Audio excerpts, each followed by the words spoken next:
Sylhet Titans dark horse নাকি serious game changer?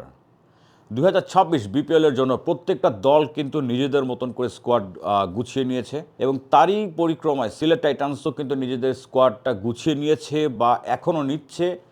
2026 বিপিএলকে কেন্দ্র করে ইনসাইডে যে আমি এক একটা টিমের স্কোয়াড অ্যানালাইসিস করেছি, সেই ধারাবাহিকতার আজকের এই এপিসোডে আমি আলোচনা করব সিলেট টাইটান্সের স্কোয়াডটা কেমন হলো, তাদের স্ট্রেংথ কোথায়, তাদের উইকনেস কী কিছু রয়েছে কিনা, তাদের অপরচুনিটিস কী কী, তারা কি প্লে অফে কোয়ালিফাই করতে পারবে এবং তাদের কি প্লেয়ার কারা হতে পারে, সেই সমস্ত কিছু নিয়ে কিন্তু আজকের এই ভিডিও।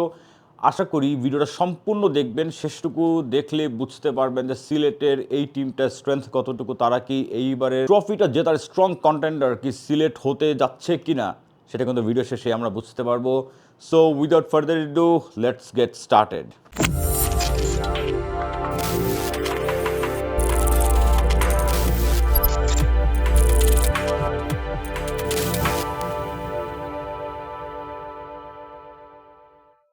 আমি স্কোয়াড অ্যানালাইসিসের প্রত্যেকটা এপিসোডে যেটা করি, প্রথমে আপনাদের সাথে পুরো স্কোয়াডটাকে পরিচয় করিয়ে দিই, তারপরে আমরা একটা ইমাজিনারি বেস্ট 11 বা প্লেইং 11 সাজাই। সেখান থেকেই কিন্তু আমাদের বের হয়ে আসে যে এই টিমের কোর স্ট্রেংথ কী, কোথাও উইকনেস রয়েছে কিনা এবং কী প্লেয়ার্স কারা হতে পারেন বা হতে যাচ্ছেন। সো প্রথমে যদি আসি, এই স্কোয়াডটা আপনাদের সাথে একটু ইন্ট্রোডিউস করে দিতে চাই। সিলেট টাইটান্স কিন্তু একটা ভালোই mix of experience, youth, overseas এবং লোকাল সব কিছু মিলিয়ে কিন্তু ভালো একটা স্কোয়াড বানাতে পেরেছে।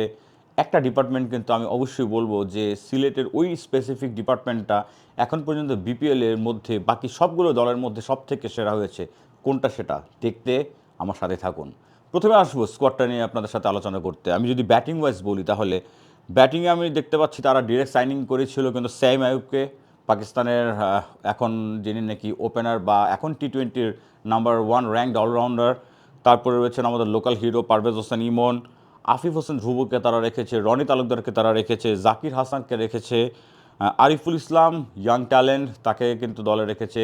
সব থেকে যেই জিনিসটা ভালো লেগেছে সেটা হচ্ছে এক্সপিরিয়েন্সড আমাদের টেস্ট ব্যাটার মমিনুল হককে কিন্তু তারা সেকেন্ড যখন ফেজটা ছিল অকশনে, তখন কিন্তু মমিনুল হককে তারা নিয়েছে। সাথে বাংলাদেশের লোকাল ইয়াং ট্যালেন্ট আছেন একজন উইকেট কিপার ব্যাটার তৌফিক খান তুষার, তাকে রাখা হয়েছে।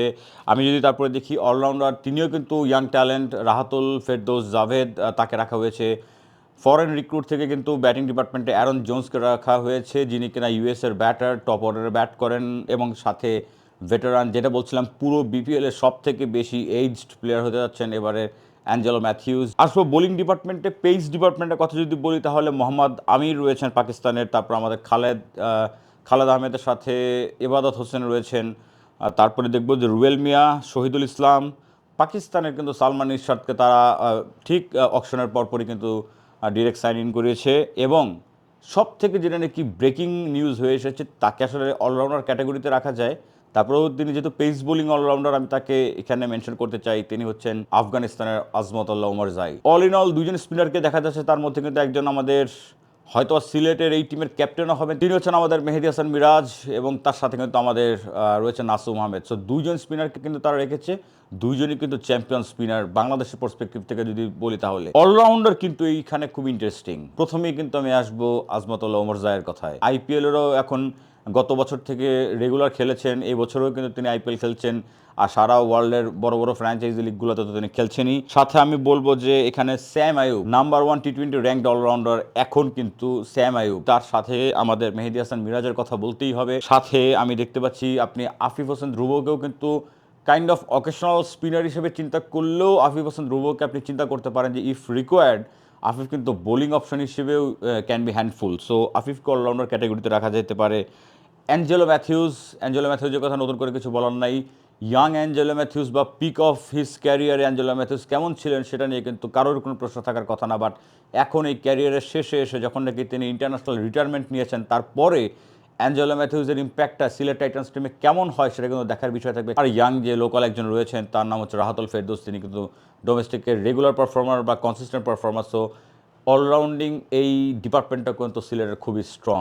যদি আমি এখন এই স্কোয়াডের থেকে একটা ইমাজিনারি প্লেইং 11 আপনাদের সাথে বানাই, তাহলে আসলে কেমন হতে পারে সেই 11টা, তার থেকে কিন্তু বোঝা যাবে যে প্লেইং 11টা আমাদের পার্সপেক্টিভ থেকে চিন্তা করলে সিলেটের এই টিমটা কেমন পারফর্ম করতে পারবে। আমি যদি প্রথমে আসি ওপেনিংয়ে, আমি বলবো যে স্যাম আইয়ুবের কিন্তু খেলা হয়তো বা কিছুদিনের জন্য তিনি তার সার্ভিসটাকে পাওয়া যাবে না, কারণ যেহেতু পাকিস্তান এবং শ্রীলঙ্কার একটা বাইলেটারাল সিরিজের অ্যানাউন্সমেন্ট এসেছে, বিপিএলের ফিচারের সাথে কিন্তু কনফ্লিক্ট করবে। সো ফার্স্টের কয়েকটা ম্যাচ হয়তো স্যাম আইয়ুবকে সিলেট নাও পেতে পারে। তারপরেও আমি যদি স্যাম আইয়ুবকে ধরে রেখে এবং স্যাম আইয়ুবকে বাদ রেখেও আমরা তখন অন্য কাকে দিয়ে সেটা হবে সেই ভ্যাকেন্সিটা পূরণ করা যায় সেটা নিয়ে আলোচনা করবো। বা প্রথমে আমি স্যাম আইয়ুবকে ধরেই একটা ইমাজিনারি প্লেয়িং 11 যদি বানাতে চাই, তাহলে প্রথমে আমি দেখব যে ওপেনিংয়ে সিলেটের আসেন স্যাম আইয়ুব, সাথে আমাদের পারভেজ হোসেন ইমন। নাম্বার 3-তে আমরা রনি তালুকদারকে হয়তোবা খেলাতে চাইবো। নাম্বার 4-এ আমরা এখানে আফিফ হোসেন ধ্রুবকে। নাম্বার 5-এর কথা যদি বলি, এখানে অনেকে একমত হতেও পারেন, আবার অনেকে একমত নাও হতে পারেন, কিন্তু আমি একটা কথা বলবো যে যদি আপনি ম্যাক্সিমাম আউটপুটটা আপনি বের করতে চান আমাদের এই ডোমেস্টিকের উইকেট এবং বোলার সব কিছুর বিবেচনায়, তাহলে আজমত আল ওমরজাইকে আমি নাম্বার 5-এ দেখতে পাচ্ছি। নাম্বার 6-এ অ্যাঞ্জেলো ম্যাথিউসকে দেখতে পাচ্ছি।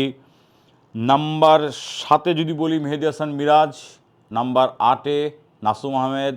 নাম্বার 9-এ মোহাম্মদ আমির। নাম্বার 10-এ খালেদ আহমেদ এবং নাম্বার 11-তে এবাদত হোসেন। একটা প্রশ্ন আপনাদের মনে কিন্তু আসতেই পারে, তাহলে উইকেট কিপারকে দেখেন, আপনি উইকেট কিপার যদি আপনি জেনুইন উইকেট কিপার ব্যাটার হিসেবে খেলান তাহলে আপনাকে কনসিডার করতে হবে তৌফিক খান তুষারকে। তাহলে আপনি বাদ দেবেন কাকে?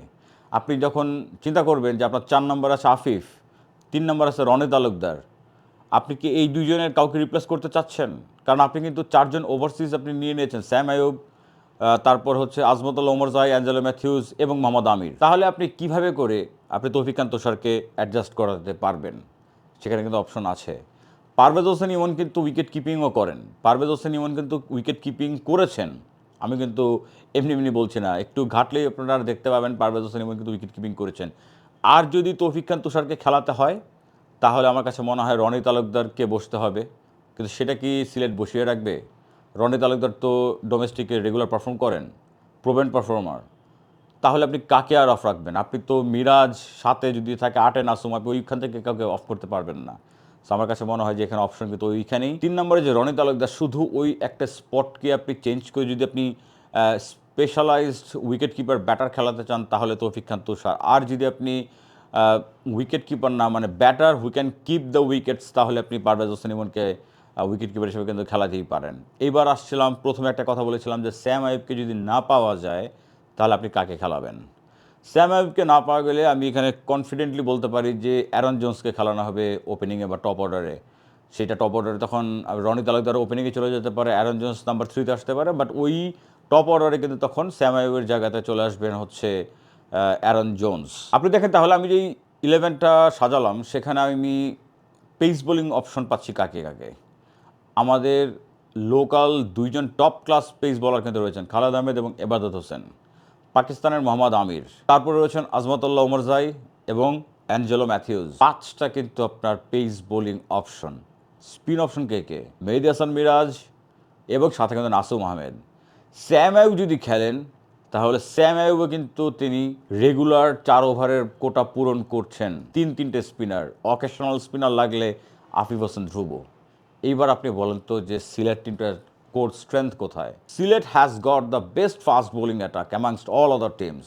সিলেটের এই স্কোয়াডটাতে কিন্তু যেই ফার্স্ট বোলারকে বা এই প্লেইং 11-এ যে 5 জনের নাম বলছি এর বাইরে কারা রয়েছেন? এর বাইরে রুয়েল মিয়া, ডোমেস্টিকের কিন্তু প্রোভেন পারফর্মার, কনসিস্টেন্টলি পারফর্ম করছেন।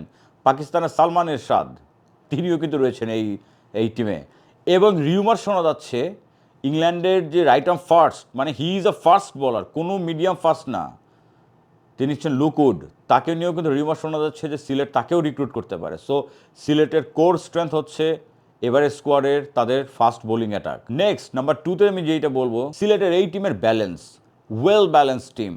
যেরকমভাবে আপনি দেখতে পাচ্ছেন 1 থেকে আপনি 7 পর্যন্ত ব্যাটার, ইভেন নাসুমকে আপনি মাঝে মাঝে ধরতে পারেন যে 2 বলে 2টা ছক্কা মেরে দিতে পারে, এরকম কিন্তু নাসুমের ক্যাপাবিলিটি আছে।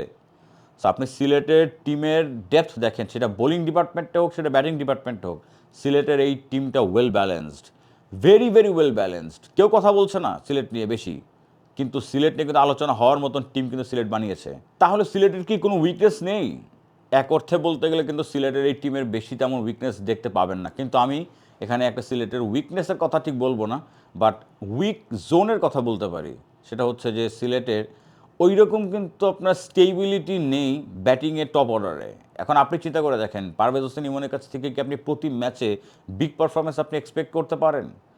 রনি তালুকদারকে আপনাকে সেই পারফরমেন্সটা এনে দিতে পারে?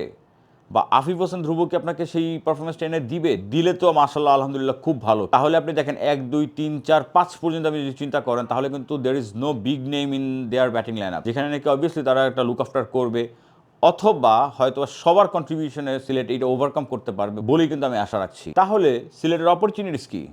অপরচুনিটিসের কথা বললে সিলেটকে আমার কাছে মনে হয় তারা dark horse of this BPL 2026। Because dark horse বলছি এই অর্থে যে তাদেরকে কেন জানি কেউ কাউন্ট করছে না বা কাউন্ট করতে চাচ্ছে না। I might be wrong, but আমি যতটুকু দেখছি সোশ্যাল মিডিয়া অবজার্ভ করছি, সিলেটকে কিন্তু কেউ কন্টেন্ডার ভাবছেই না যে তারা কিন্তু ট্রফি জিততেও পারে। কিন্তু আমি কিন্তু এই জন্য বলছি যে সিলেটের অপরচুনিটিস হচ্ছে, সিলেট, আমি বিশ্বাস রাখি যে সিলেট কোয়ালিফাই করছে উইদাউট এনি হেজিটেশন বা উইদাউট এনি ইফস অ্যান্ড বাটস ছাড়াই। এবারের প্লে অফে সিলেট কোয়ালিফাই করবে। ফাইনালটা নিয়ে কথা বলা যাবে না, ফাইনালটা বিপিএলের ফার্স্ট পর্বটা না শেষ হওয়া পর্যন্ত আসলে বোঝা যাবে না যে ফাইনালে যাওয়ার মতন কোন কোন টিম রয়েছে। বাট আমার কাছে মনে হয় রংপুর যেরকম স্ট্রং একভাবে, সিলেট কিন্তু আরেকভাবে, Sylhet is very strong. So সিলেটের প্লে অফে কোয়ালিফাই করার পসিবিলিটি কিন্তু আমি পুরোপুরিভাবে দেখছি। আর যদি বলি যে সিলেটের এই স্কোয়াড থেকে কি প্লেয়ার্স কারা কারা হতে পারেন, বা আমার চোখে কাদের কাদেরকে মনে হয় যে এই সিলেটের পারফরমেন্সের যদি সেই রকম আপ টু দ্য মার্ক হতে হয়, তাহলে কে কে হতে পারে এই সিলেটের এক্স ফ্যাক্টর? প্রথমে আমি বলবো স্যাম আইয়ুব। তিনি যে কটা ম্যাচের জন্যই খেলতে আসেন বা যে কটা ম্যাচে তিনি খেলেন, স্যাম আইয়ুব হবেন ওয়ান অফ দ্য কি players for Sylhet. Next time বলবো মোহাম্মদ আমির, যেহেতু তিনি প্রথম থেকে পুরো বিপিএলটা খেলবেন বলে আশা করা যাচ্ছে, সো মোহাম্মদ আমির হবেন আরেকজন কি প্লেয়ার সিলেটের জন্য। থার্ড যার কথা বলবো, তিনি হবেন সিলেটের মেইন কি প্লেয়ার আমার কাছে মনে হয়, তিনি হচ্ছেন আজমতুল্লাহ ওমরজাই। তিনি যদি পুরো সিজনটা খেলেন, তিনি যদি ফিট থাকেন, আজমতুল্লাহ ওমরজাইয়ের কিন্তু দুই ডিপার্টমেন্টের সমান দক্ষতা রয়েছে। সো আমি কিন্তু আমার চোখে বলবো যে মেইন কি প্লেয়ারটা সিলেটের হবেন আজমতুল্লাহ ওমরজাই। সো সিলেটবাসী, আপনাদের কি মনে হয় যে সিলেটের যে স্কোয়াডটা নিয়ে আমি আলোচনা করলাম, সেখান থেকে সিলেটের স্কোয়াডটার স্ট্রেংথ কতটুকু মনে হয়েছে, বা সিলেটের ভালো করার সম্ভাবনা আপনাদের কাছে কতটুকু বা কীরকম মনে হয়, সেটা কিন্তু অবশ্যই জানাবেন। আর সিলেটের সাথে কিন্তু আমার একটা আত্মার কানেকশন রয়েছে।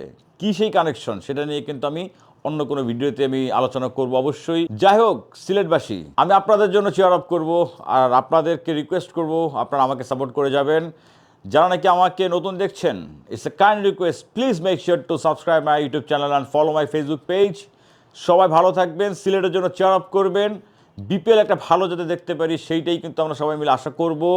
একসাথে আরও গল্প হবে, দেখা হবে নেক্সট কোনো ভিডিওতে। ততক্ষণ পর্যন্ত সবাই ভালো থাকবেন, আল্লাহ হাফেজ।